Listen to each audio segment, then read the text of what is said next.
Gracias por continuar con nosotros en Directo América de France 24. Vamos a revisar las noticias que han marcado la agenda informativa de este miércoles 15 de octubre. El Hospital Bautista de la Franja de Gaza confirma que 2 palestinos fueron asesinados por un dron israelí, mientras que Tel Aviv confirma que uno de los 4 cuerpos de los rehenes entregados por Hamás no coincide con la identidad de ninguno de ellos. En tanto, reabrirá el cruce egipcio de Rafah, por donde iniciará, pero con menor flujo, la entrada de ayuda humanitaria a la Franja de Gaza. En Moscú se reúnen el presidente Vladimir Putin y su par de facto de Siria, Ahmed al-Shara. Damasco pidió al Kremlin que entregue a Bashar al-Assad mientras se debate la situación de las bases rusas en la región. La Junta Militar de Madagascar tomó el poder tras más de 3 semanas de protestas. El nuevo líder militar anunció que estará en el poder por un periodo de transición de 2 años en los que se realizará un referéndum para crear una nueva constitución. Desde la clandestinidad, el presidente dice continuar en el poder. En revista de prensa revisamos los titulares que nos dejan algunos de los principales medios internacionales. Este miércoles la reunión entre Donald Trump y Javier Milei es analizada por diarios como Clarín, Página 12 y The New York Times. Aquí apuntan, enseguida lo vemos con el María Ángulo. Y en nuestra crónica de economía hablamos de Estados Unidos, que entra en su tercera semana de cierre administrativo con republicanos y demócratas lejos de alcanzar un acuerdo. Los detalles en minutos con Daniela Blandón.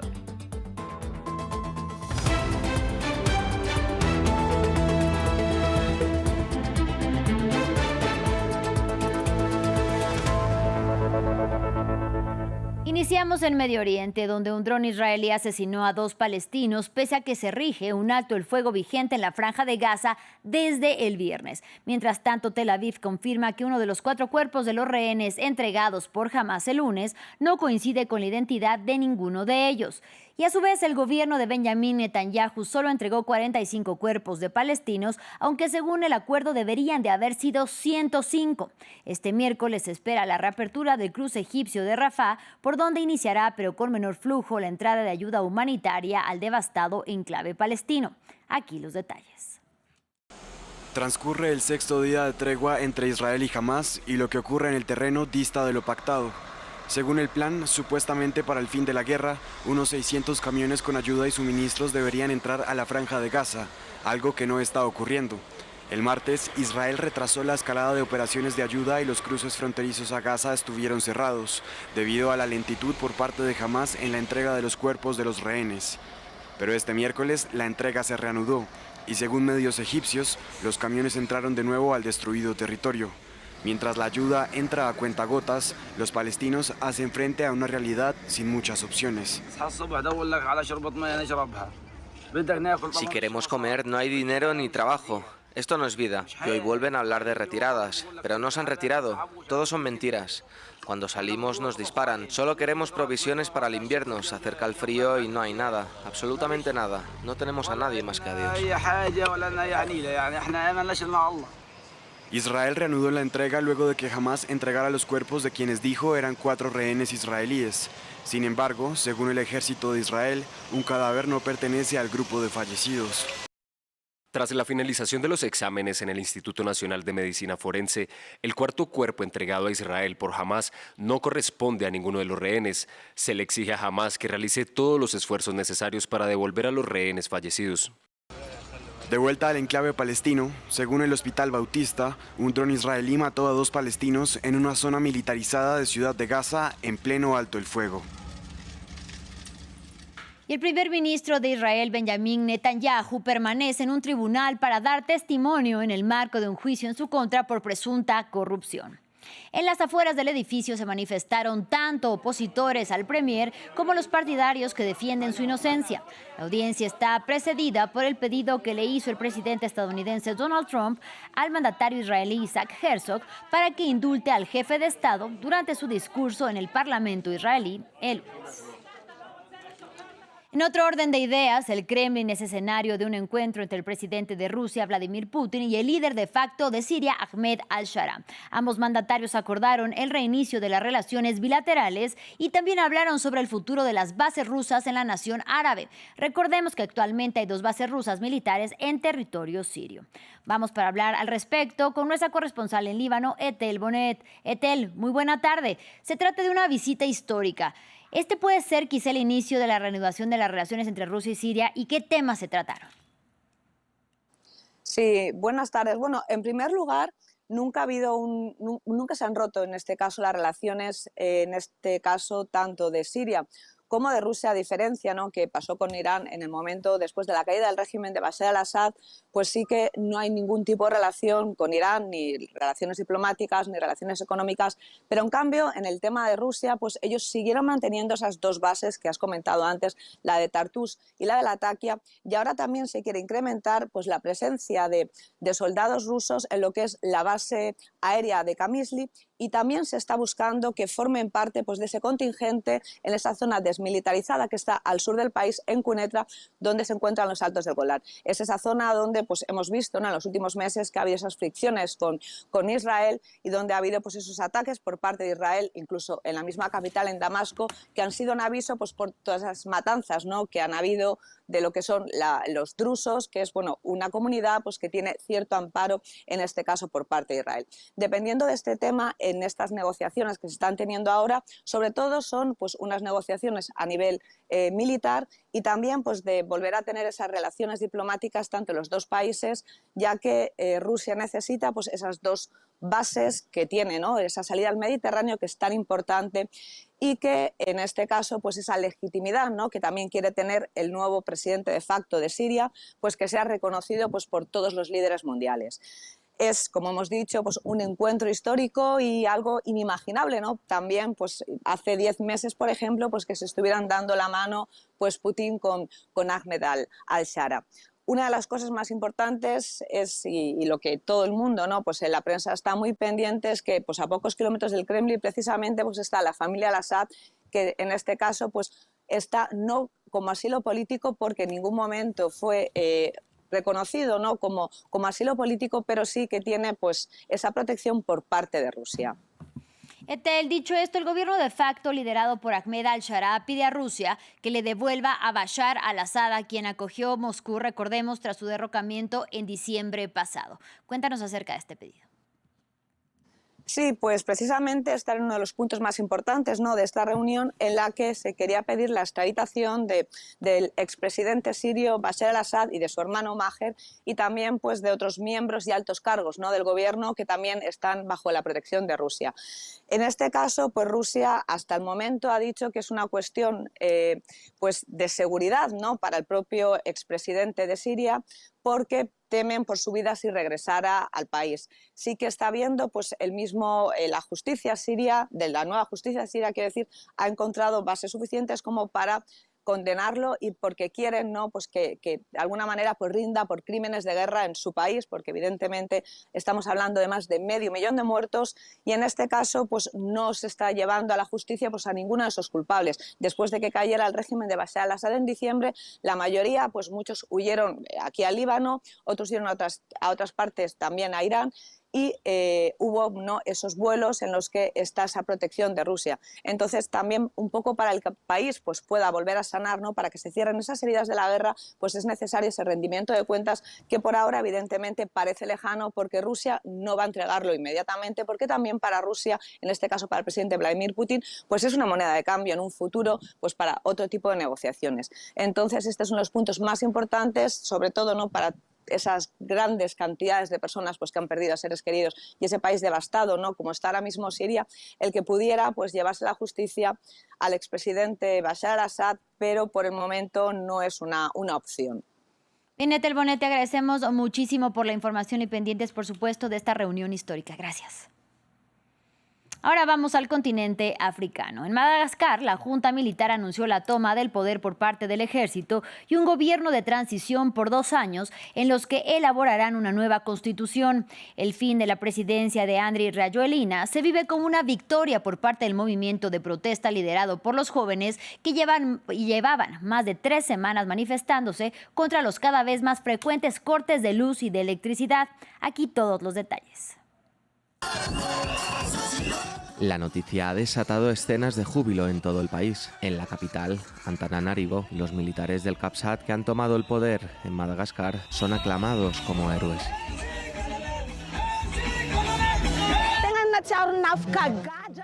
Es como si nos hubieran liberado de la cárcel. Sabemos muy bien todo el daño que ha hecho. Estoy realmente aliviada de que Rajoelina ya no esté en el poder.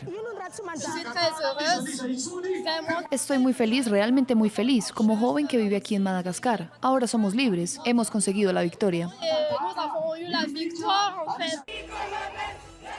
Una victoria para esta juventud que se manifiesta desde el 25 de septiembre, hartos de los repetidos cortes de agua y electricidad, pero también de la corrupción, las desigualdades y la falta de oportunidades profesionales en el país. Jóvenes movilizados por el colectivo Gen Z y a los que rápidamente se unieron funcionarios convocados a la huelga por varios sindicatos, antes de que la protesta se extendiera a todos los sectores profesionales. El movimiento se proclama pacifista, pero los enfrentamientos con la gendarmería han causado al menos 22 muertos y cientos de heridos, según las Naciones Unidas. Tenemos amigos heridos, amigos asfixiados, amigos que ahora están en el hospital y cuando nos dispararon nos quedamos allí pacíficamente con nuestras pancartas porque sabemos que la ley permite manifestarse pacíficamente. Negándose a disparar contra la población, la unidad del CAPSAT se unió al movimiento de protesta este sábado, a la que rápidamente se sumaron la mayoría de las Fuerzas Armadas, incluida la Gendarmería, provocando la huida del presidente Rajoelina. Madagascar es uno de los países más pobres del planeta. El 80% de los malgaches vive con menos de 2,80 euros al día, el umbral de la pobreza fijado por el Banco Mundial. En otro orden de ideas, los ministros de defensa de los países que integran la OTAN se reúnen este miércoles en Bruselas. Desde ahí, el secretario general afirmó que los países miembros derribarían aviones rusos que sobrevuelen su espacio aéreo únicamente si están seguros de que estos representan una amenaza.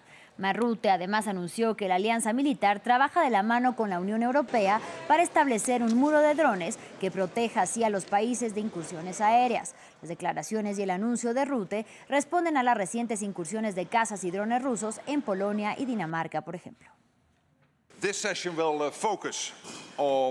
Esta sesión se centrará en cómo fortalecemos aún más nuestra disuasión y defensa, basándonos, por supuesto, en las decisiones históricas tomadas en la Cumbre de La Haya de aumentar drásticamente el gasto y la producción en defensa.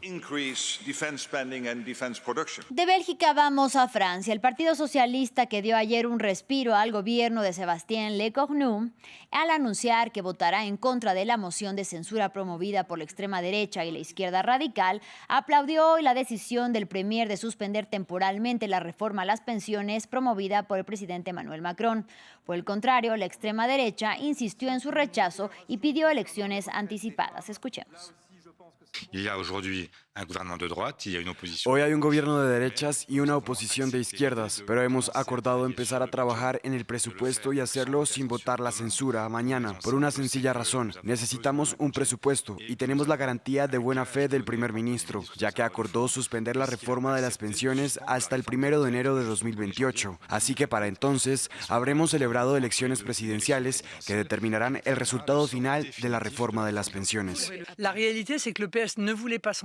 La realidad es que el Partido Socialista no quería presentar una moción de censura contra el gobierno porque desde el Partido Socialista hasta los republicanos no quieren la disolución del Parlamento, no quieren la disolución de la Asamblea, no quieren volver a las elecciones, temen el juicio del pueblo francés. Así que todo vale, incluso anularse por completo como ha hecho la derecha.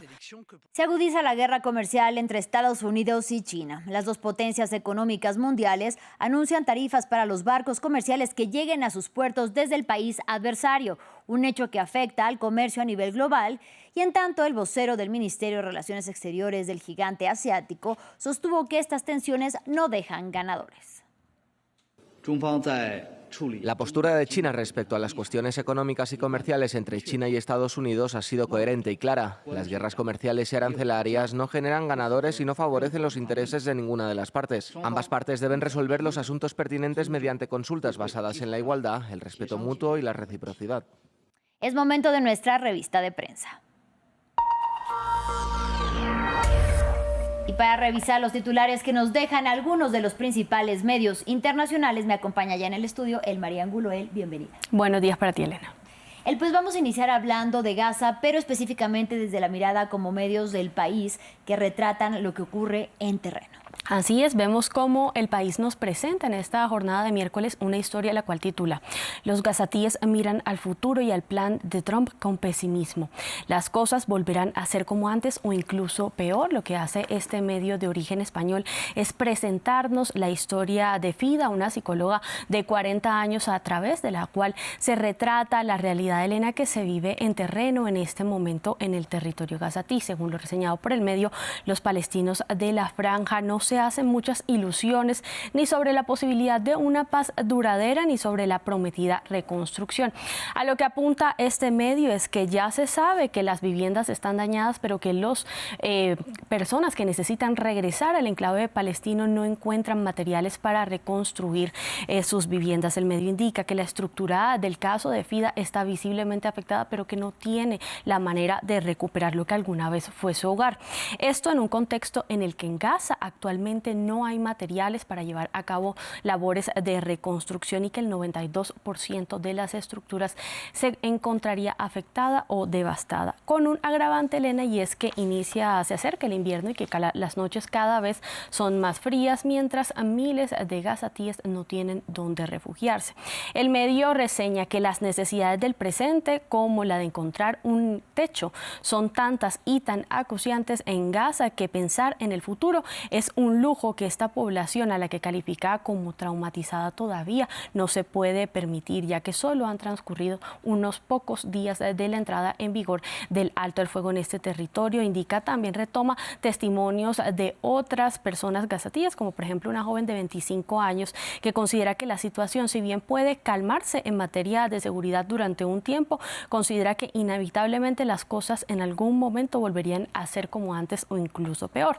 A lo que apunta este medio español es que tras mucho después de la cruenta ofensiva militar, como lo describe a lo ocurrido en el año 2014, cuando Israel solo permitió la entrada a Gaza de 10% de los materiales requeridos para reconstruir en ese momento este territorio, esa vez bajo el argumento de que el paso fronterizo habilitado para estas labores en el cruce meridional de Kerem Shalom, según lo que anunció en su momento la ONG israelí Gisha, tuvo restricciones abiertas de acceso de este material. ¿Bajo qué argumento? Bajo el argumento de que Israel consideraba que estos materiales que podían acceder a la franja por esta zona eventualmente podrían ser utilizados por miembros del grupo Hamas para construir los túneles. Reseña también que los gazatíes ni siquiera conocen en este momento detalles sobre cuál sería el sistema político que se implementaría en Gaza y si el diseño del plan de Donald Trump, el líder republicano que ha propuesto esta solución, finalmente les daría una vida tranquila. Concluye de esta manera, Elena, abro comillas: incluso devastada, Gaza sigue siendo la tierra de los palestinos que la habitan, pero muchos están desgarrados ante la posibilidad de tener que elegir entre la tragedia de tener que abandonar Gaza o quedarse en un lugar al que la ofensiva israelí convirtió en un paisaje plagado de ruinas y donde una vida normal no sería posible, Elena, durante mucho tiempo. Una tensa calma, por supuesto, decíamos, ya con algunos muertos pese al alto el fuego vigente desde el viernes. Así es, pese al alto fuego. Ahora, cambiando de tema, vamos a ir a Argentina porque la reunión entre el presidente de Estados Unidos, Donald Trump, y el mandatario argentino Javier Milei da que hablar. En medios como, por ejemplo, El Clarín, página 12, pero también de New York Times. Así es, en este segundo bloque de esta revista de prensa que ofrecemos este miércoles, vamos a la región y abrimos con la portada del diario de origen argentino Clarín, que titula con una frase del líder republicano Donald Trump, y es: Milei tiene mi completo y total respaldo para las elecciones. Vemos cómo este medio nos presenta presenta una portada gráfica en la que reseñan esta imagen de lo que fue el transcurso de la jornada de ayer martes, en la que en la Casa Blanca sostuvieron esta reunión el presidente argentino con su homólogo estadounidense. El medio reseña que Trump recibió a Milei y que le dedicó lo que califica como una atención poco habitual. Indica que se trató de una jornada que describe de esta manera como de idas y vueltas entre ambos mandatarios, y que Trump, en compañía del secretario del Tesoro, dijo lo siguiente: si Milei pierde, no seremos generosos con Argentina.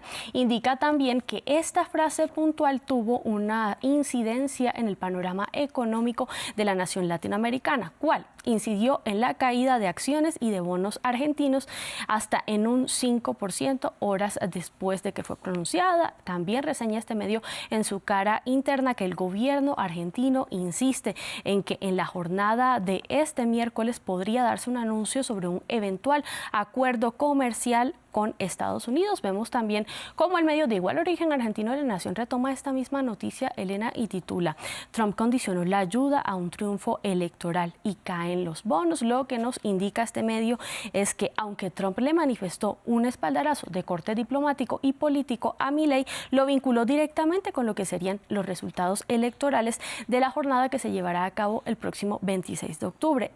Enfatiza La Nación, igual que el Clarín, en el efecto económico inmediato que tuvo la frase y presenta un análisis en su cara interna, el cual titula: un presidente como nunca se vio. Reseña de esta manera la situación, abro comillas: Trump es Trump.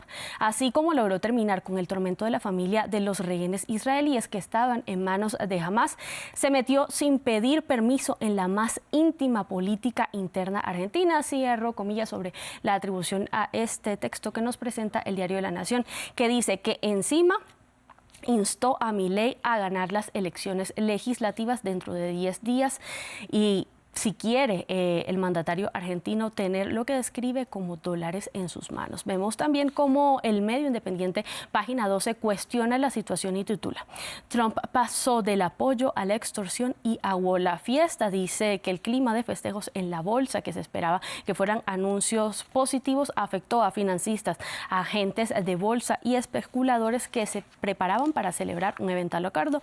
Y cerramos esta revista de prensa, Elena, con lo que nos presenta el medio estadounidense de New York Times, que titula: Trump solo no puede salvar Argentina.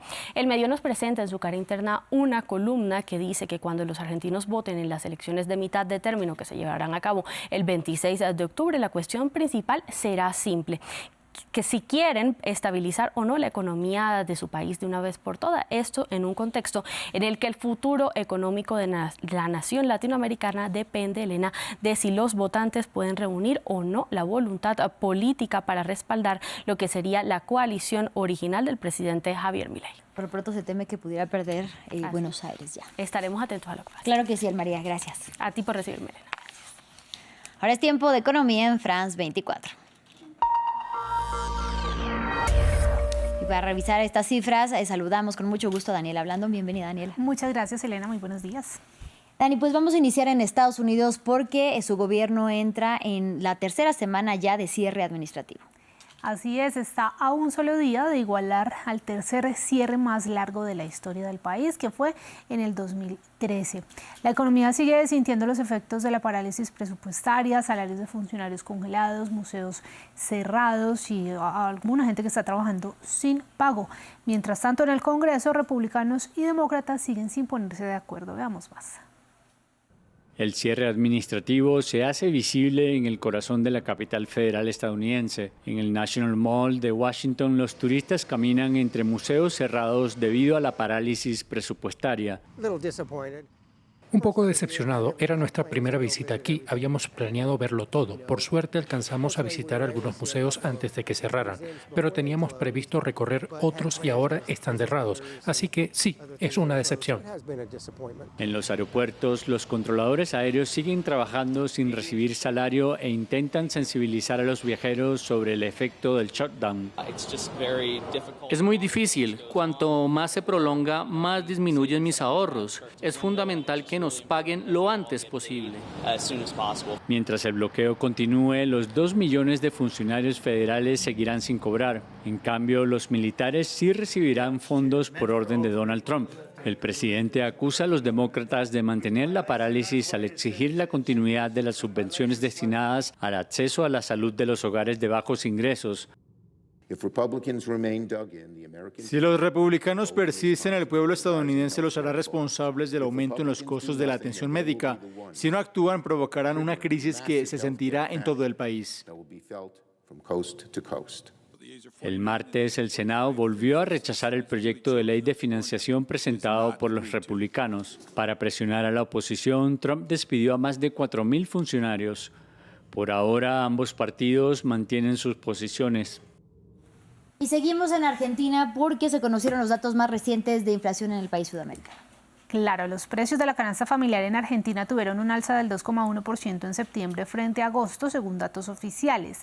Este aumento se aceleró levemente en términos mensuales, pero no en términos anuales, pues la inflación en los últimos 12 meses fue del 31,8%. Eso sí hay que decirlo, mucho mejor que la de 3 dígitos, casi 300% en que llegó a estar durante buena parte del año pasado. Este dato se conoció justo cuando el presidente Javier Milei se reunía con el estadounidense Donald Trump para negociar un acuerdo de $20.000 millones entre bancos centrales. El republicano indicó que el apoyo estadounidense dependería de la victoria del partido de Milei en las próximas elecciones. Así reaccionan los ciudadanos a la coyuntura. La ayuda que está pidiendo, ya sabemos para qué. Esta ayuda que él está pidiendo a Donald Trump, ya sabemos para qué.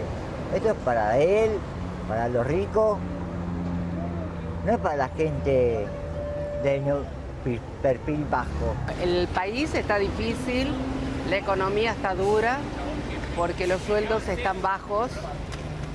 Y el vivir, bueno, hay que hacer magia el día a día para vivir. Todo muy caro. Más allá que la inflación está relativamente controlada, está excesivamente caro casi todo. La capacidad de compra es muy baja, entonces es un gran Bueno, dilema. preguntarte nada más brevemente, justo lo que hablábamos hace un momento sobre ¿esto es positivo o negativo para la economía argentina? Pues lo cierto es que los precios siguen subiendo, no suben como antes subían entre un año y otro un 300% en promedio, ahora están subiendo un 30% en promedio. Lo que pasa es que la gente no lo está notando en sus bolsillos porque las cosas siguen subiendo. Y otro problema en Argentina es que los salarios están anclados con la inflación. Entonces, cuando la inflación estaba alta, los salarios subían más de lo que suben ahora que la inflación está un poco más baja. Muchas gracias por esa explicación, Daniela. Y ahora vamos a ir a Bolivia, porque se acercan elecciones y la economía en ese sentido en este país andino sigue estando en primer lugar de la agenda del que sea el próximo mandatario, digamos, además que será de derecha. Como en cualquier elección y sobre todo de nuestro continente, la economía está en primer lugar en la agenda. Este domingo se disputan la presidencia 2 propuestas de derecha, lo que marca el fin de 2 décadas de gobiernos de izquierda, y la misión será revertir una economía en números rojos. No tienen dólares, no tienen combustibles y con una inflación interanual que supera el 23%. Los electores sepultaron en la primera vuelta el movimiento al socialismo más que lideró Evo Morales y escogerán ahora entre el líder de centro derecha Rodrigo Paz y el exmandatario liberal Jorge Quiroga. Hoy son comunes las largas filas frente a las gasolineras o para abastecerse de arroz o aceites subsidiados. Esta es la peor crisis en 4 décadas para este país de 11,3 millones de habitantes. El desafío ahorita es primordial, ¿no? Lo económico y el alimento, que cada día va subiendo, no tenemos combustible. Entonces, para mí, el nuevo gobierno tiene que, bueno, a pedido de todos los bolivianos, creo que nos saque de esta crisis. Y a eso también a ellos les tiene que tomar la atención de que ellos tienen que trabajar de la mano de las organizaciones sociales, como por ejemplo el sector minero que somos, que siempre damos la seguridad gubernamental. La esperanza que creo en Tuto porque ha dicho que va a cambiar el país, ¿no? Que va a cambiar, va a llegar el dólar, van a bajar las cosas, va a tener combustible la ciudad otra vez. Esa es mi esperanza.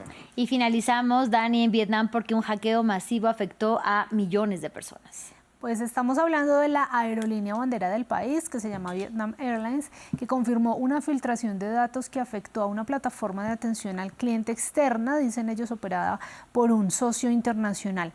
La empresa reveló que el viernes 10 de octubre, hackers subieron 23 millones de registros de clientes a foros de intercambio de datos, como nombres, direcciones de correo electrónico, números de teléfono y fechas de nacimiento, aunque dice que otros como información para pago, contraseñas, itinerarios de viaje, así como saldos de millas o datos del pasaporte sí permanecían seguros. Los hackers también publicaron datos de otras 5 compañías, de un total de 39 atacadas, entre ellas Fujifilm, Gap, NG Resources, Qantas Airways y Albertsons Companies. Muchísimas gracias, Daniela, por estos datos. Claro que sí, aquí estaremos después. Gracias. Esa fue Daniela Blandón. Muchísimas gracias a ustedes por su compañía. En breve regresamos con más.